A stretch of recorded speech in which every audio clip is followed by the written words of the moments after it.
सुप्रभात। मैं जगेंद्राणा। परमात्मा से भी श्रेष्ठ है सदगुरु। ये हमारी आज की आध्यात्मिक चर्चा का विषय। परमात्मा से भी श्रेष्ठ है सदगुरु। देखिए, संत वे हैं, सदगुरु वे हैं जो केवल शब्द से ही उपदेश नहीं देते, अपितु जिनका प्रत्येक व्यवहार ज्ञान और भक्ति से भरा हुआ है। इसी से सदगुरु की महिमा बहुत अधिक है। सदगुरु को परमात्मा से भी श्रेष्ठ माना गया है। प्रभु ने इस संसार की रचना ऐसी की है कि अधिकतर सबका मन संसार में फंसा हुआ ही रहता है। पुरुष की आंख में, मन में ऐसा कोई मोह होता है जिससे उसे स्त्री शरीर में सौंदर्य दिखाई पड़ता है। उसे बालों में सौंदर्य दिखाई देता है, कितनों ही को तो बड़े हुए नाखूनों में भी सौंदर्य दिखाई देता है। अरे नाखून में और बाल में क्या सौंदर्य भरा पड़ा है। शास्त्र में तो ऐसा लिखा है कि नख और बाल तो मलमूत्र हैं, परंतु मनुष्य को वो सुंदर लगते हैं। शास्त्र कहते हैं कि अन्न में बाल आ जाए तो वह अन्न अशुद्ध हो जाता है, भोजन करने योग्य नहीं रहता। भोजन में बाल ना आए, इसका ध्यान रखो। बाल को बहुत अपवित्र माना है। मानव ऐसा समझता है कि बाल बहुत सुंदर है। पुरुष को इस प्रकार का मोह है, स्त्री के मन में भी मोह है। स्त्री को पुरुष के शरीर में सौंदर्य दिखाई पड़ता है। तत्व दृष्टि से विचार करने पर इस शरीर में ऐसी कोई सुंदर वस्तु है ही नहीं। शरीर से दुर्गंध बहुत निकलती है। कितने लोग तो दुर्गंध ढकने का प्रयत्न करते रहते हैं, जिससे शरीर का दुर्गंध पता चला ही नहीं। परंतु ये शरीर मलमूत्र से भरा हुआ है, अपवित्र है, अशुद्ध है, घोर नरक है। और मानव का शरीर सुंदर लगता है। ये प्रभु की माया है। माया बहुत प्रबल है। फिर भी कोई संसार की माया पीछे करके बहुत भक्ति करने लगे तो भगवान लक्ष्मी जी को आज्ञा करते हैं कि तुम इन पर दृष्टि डालो। लक्ष्मी इन पर दृष्टि डालती है। लक्ष्मी जी की कृपा कटाक्ष से उनको कुछ ऐश्वर्य और कीर्ति की प्राप्ति हो जाती है। पीछे अधिकांश में वे ऐश्वर्य पाकर मोह को प्राप्त हो जाते हैं, तो भगवान की भक्ति छोड़ देते हैं, प्रभु से विमुख हो जाते हैं और माया में फंस जाते हैं।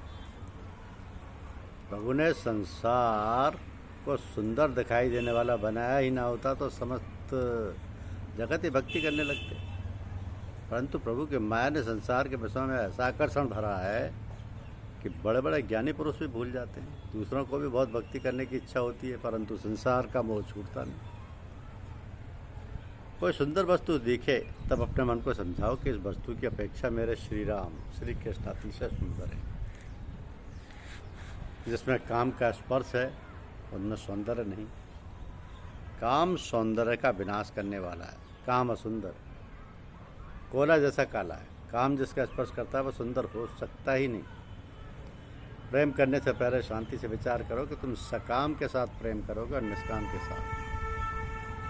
तुम सकाम के साथ प्रेम करोगे कि निष्काम के साथ। इस संसार में काम ही है, काम के सिवा न कुछ है नहीं। इस संसार का मूल ही काम है और इसी से सारा संसार सुंदर नहीं है। तुम सकाम के साथ प्रेम करोगे तो यह तुमको वासना का गुलाम बनाएगा। सकाम के साथ जो प्रेम करता है उसके मन में काम प्रवेश करता है, उसके मन में कालिमा आती है, उसका मन मलिन अशुद्ध हो जाता है। जो निष्काम के साथ प्रेम करता है उसका मन ही शुद्ध रहता है। श्री राम श्री कृष्ण निष्काम है, जो निष्काम है वही सुंदर है। सुंदर तो श्री राम श्री कृष्ण है, भगवान शंकर सुंदर है। शिव जी को काम का स्पर्श होता ही नहीं। जिनको काम का स्पर्श नहीं वही सुंदर है। संसार सुंदर नहीं। संसार की रचना जिस प्रभु ने की है वे परमात्मा सुंदर है। संसार का सौंदर्य क्षणिक है, मन की कल्पना मात्र है, मनोविलास है। तुमको जो वस्तु बहुत सुंदर लगती है उसमें मुझे तनिक भी सुंदरता दिखाई नहीं देती। कुत्ते के मन में व्याप्त मोह के कारण उसको कुतिया में भी सौंदर्य दिखाई देता है। क्या सुंदर है और क्या असुंदर है ये कहना बहुत कठिन है। तो संसार का विचार ना करो। संसार में भले ही रहो, परंतु संसार का चिंतन ना करो। संसार का चिंतन करने से मन बहुत बिगड़ता है। संसार में सुंदर क्या है? ये फूल हमको बहुत सुंदर दिखता है, परंतु फूल कुमलाने के बाद उसमें सौंदर्य दिखता ही नहीं। फूल के कुमलाने पर मनुष्य है उसको उठाकर फेंक देता है। अब जिस प्रकार फूल कुमलाता है उसी प्रकार समस्त जगत कुमलाता है। जगत में ना कुमलाने वाले अकेले श्री राम श्री कृष्ण परमात्मा नित्य सुंदर हैं। परंतु परमात्मा ने ऐसी माया रची है कि जीव को संसार सुंदर लगता है। और जीव विवेक गंवा बैठता है, परमात्मा को भूल जाता है और संसार में फंस जाता है। थोड़ा विचार करो कि जो जीव को संसार में फंसाए रखता है वो ईश्वर श्रेष्ठ है, अथवा जो जीव को संसार में से हटाकर प्रभु का मार्ग बतलाता है वो सदगुरु श्रेष्ठ है। तो परमात्मा की अपेक्षा भी सदगुरु श्रेष्ठ है, कारण कि इंद्रजाल ईश्वर तणी जोताम जीव भरमा, गुरु ज्ञान अंजन करे झूठी जाल जलाए। तो प्रभु ने तो संसार के विषयों में आकर्षण भर के जीव को संसार में फंसा रखा है। वहाँ सदगुरु तो शिष्य को समझता है, भाई तुमको मोह हुआ है, माया ने तुझे भ्रम में डाल दिया है, कोई स्त्री सुंदर नहीं, किसी पुरुष में सौंदर्य नहीं, ये तेरी भ्रांति है, सुंदर तो एक परमात्मा है। सदगुरु दृष्टि मात्र देता है, सदगुरु बोध देकर माया में फंसे हुए जीव को कल्याण का मार्ग बताते हैं, प्रभु को मार्ग पर ले जाते हैं, प्रभु के मार्ग पर। गुरु गोविंद दोनों खड़े जो किसके लागू पाए, बलिहारी गुरु आपकी गोविंद दिया बता। तो जगत में 3 देव बड़े माने हैं, ब्रह्मा विष्णु और महेश। ये तीनों देव एक एक काम करते हैं। ब्रह्मा जी उत्पत्ति करते हैं, ब्रह्मा जी रक्षण करते हैं, रक्षण विष्णु भगवान करते हैं, शिवरी महाराज प्रलय करते हैं, तब सदगुरु ये तीनों काम करते हैं। सदगुरु मिलने पर मनुष्य का नया जन्म होता है। जब तक जीवन में कई महान संत ना मिले, कोई महान संत ना मिले, कोई भजनानंदी संत माथे पर हाथ ना धरे, कोई साधु पुरुष कृपा ना करे, तब तक मनुष्य पशु समान रहता है।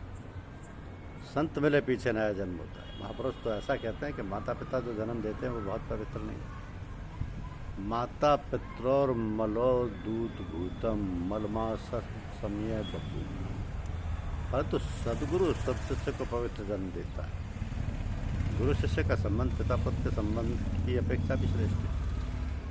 जिसको सदगुरु मिला नहीं, जिसके माथे किसी संत ने वरदान हस्त धरा नहीं, उसका जीवन जीवन नहीं। किसी संत के चरण पकड़ कर रखो, सदगुरु कृपा करके तुमको नया जन्म देंगे।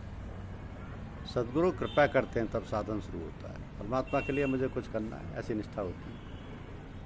मानव अधिकांश में समस्त दिवस पैसे के लिए ही प्रवृत्ति करते हैं, वे शांति से बैठकर परमात्मा के लिए कुछ साधन करते ही नहीं। उनके समस्त प्रवृत्ति पैसे के लिए होती है। प्रवृत्ति में रहकर भक्ति बढ़ानी असंभव है। प्रभु की भक्ति का आनंद लेना हो तो प्रवृत्ति घटानी आवश्यक है। घूरे में से इत्र की सुगंध आती नहीं, प्रवृत्ति में लुप्त तो उसकी भक्ति का आनंद तो मिलता ही नहीं, उसकी भक्ति बढ़ती ही नहीं। भक्ति बढ़ाने के लिए प्रवृत्ति का मन से त्याग करना पड़ता है।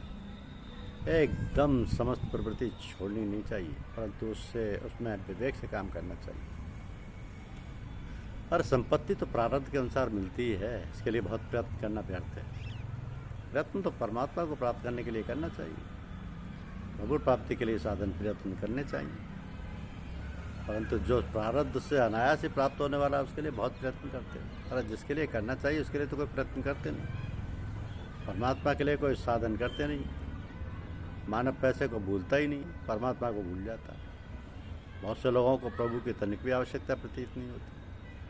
उनको ऐसा लगता है कि ईश्वर की क्या जरूरत है, इसलिए कुछ भी करने की उनकी इच्छा होती ही नहीं। मनुष्य संसार को दिखाने के लिए भक्ति का थोड़ा नाटक करता है, स्वयं वैष्णव कहलाता है, परंतु प्रभु में इसका सच्चा प्रेम कहाँ। सेवा करने बैठा और खबर आई कि डाकिया मनी ऑर्डर से 200-500 रुपये ले आया तो बस ठाकुर जी की सेवा छोड़कर पैसा लेने चल देता है। कि पैसे के समान भी भगवान की कदर नहीं करता। भज गोविंदम के स्थान पर तुरंत भज कलदारम में आ जाता है।